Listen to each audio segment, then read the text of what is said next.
Balita natin ngayon tatlo. AJ Edu hindi makakalaro sa Gilas ngayong February window. Justin Brownlee, kung hindi available, huwag kang mag-alala kaibigan. Ang papalit si Ange Kouame ayon mismo kay Coach Tim Cone. At kay Soto, ano nga ba nangyari at hindi nakalaro kanina? Simulan natin dito, si AJ Edu po ay kasama sa 12-man pool ng Gilas na pinangalanan ni Coach Tim Cone. Ngunit matagal na po itong injured mula pa noong October, tuhod po kasi naging injury niya.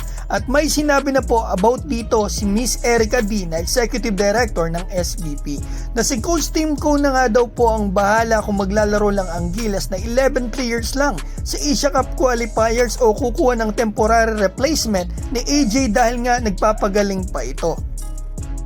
So eto po mismong sinabi niya, like for example si AJ Edu is injured now. Obviously he's not gonna play in this window, but he's still part of the 12-man pool. So hindi talaga makakalaro etong si AJ. Pero about naman po dito sa naturalized player ng Gilas, sinabi ni Miss Erica D na nasabihan po sila na anumang oras ngayong linggo ay lalabas na ang hatol dito kay Justin at umaasa sila na lowest level of suspension ang parusa na makukuha po ni Justin na 3 months lang.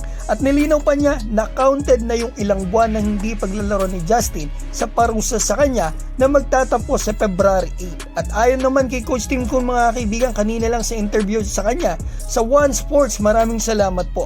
We do have Ange Kouame who is in France and who could come over and play with us if it looks like Justin will be, his suspension will go longer. So maganda yan mga kaibigan, may nakahanda na tayo na Ange Kouame na maganda nilalaro sa France kung hindi available si Justin Brownlee. Ngayon, punta na po tayo dito sa ating pambato na si Kai Soto. May game po sila ngayon at hindi po nakalaro ang pambato natin dahil na-injured po pala ang kababayan natin sa ensayo ayon mismo sa kanyang team. Ito mga kaibigan, may update na po ako about dito. Nakaapak at natapilok po ang pambato natin sa ensayo pala nila kahapon lang. So may ankle sprain ng pambato natin. Yung pinost po ni Kai sa kanyang story sa sa Instagram at yung nakita ko dito sa social media, hindi ko po sure kung ngayon lang yan o yan yung dati pa nung nakarang mga linggo ng All-Star na na-injured ang pambato natin. Basta ang nalaman ko according sa Japanese insider natin, okay na daw po si Kai sa ngayon, na ilalakad na po ni Kai yung kanyang paa. Sana po talaga mabilis ang recovery ng pambato natin. So eto, at may nalaman pa ako na malamang uuwi na po si Kai, makauwi si Kai ng on or before February 15. Sa yung date na yan pong sinabi ni Miss Erica D na simula ng practice ng Gilas Pilipinas para dito sa Asia Cup qualifiers. 1 week lang po ang preparation natin at makakalaban natin ang Hong Kong at Chinese Taipei sa February 22 and 24.